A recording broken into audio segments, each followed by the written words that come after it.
Bonjour à tous, dans cette vidéo nous allons voir comment disposer correctement une lettre selon la disposition normalisée.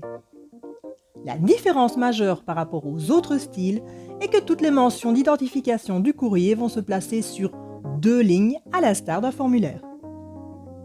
Cette disposition est généralement adoptée par les administrations et les organismes officiels. Vous pouvez participer à cet exercice guidé en téléchargeant le document présent dans la description. Comme pour les autres styles, le destinataire, donc la souscription, reste contre la marge de gauche et se situe à plus ou moins 5,5 cm du bord supérieur de votre feuille. À plus ou moins 8,5 cm du bord supérieur de la feuille, nous allons insérer un tableau de 2 lignes et 5 colonnes.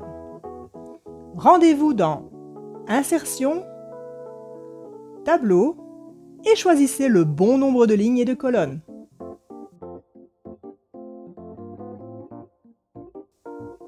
Sélectionnez votre tableau en cliquant sur la croix et réduisez la police de 2 points par rapport à la taille de police utilisée pour le reste du courrier.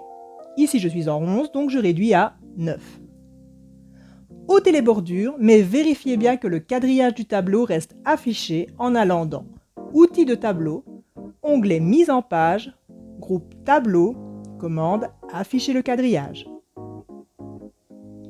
Pour un alignement parfait sur la marge de gauche, rendez-vous dans Outils de tableau, onglet Mise en page, groupe Alignement, cliquez sur Marge de la cellule et réduisez à 0 la marge de gauche. Dans la première cellule, une nouvelle rubrique apparaît, Votre lettre due. Cette information permet de savoir directement si un courrier a déjà été échangé.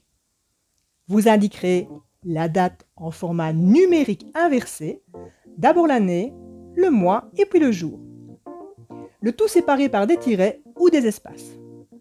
L'avantage de ce format de date est de neutraliser les différences linguistiques. Dans la deuxième cellule, vous noterez les références du destinataire, donc vos références.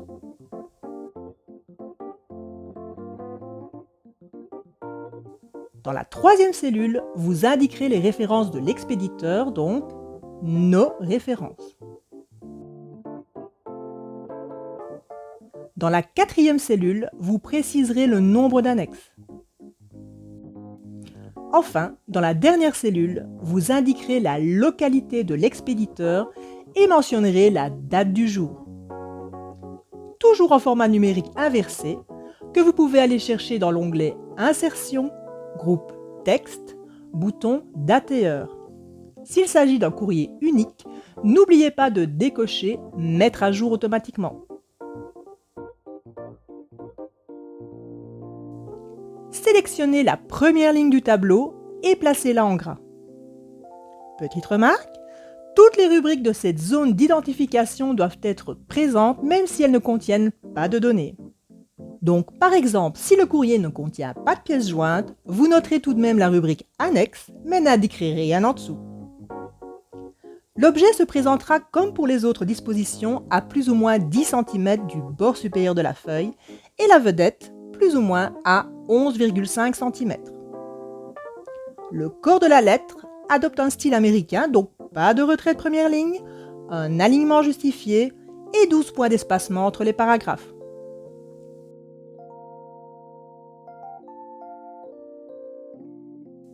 La souscription, donc la signature, se place toujours à 72 points du dernier paragraphe.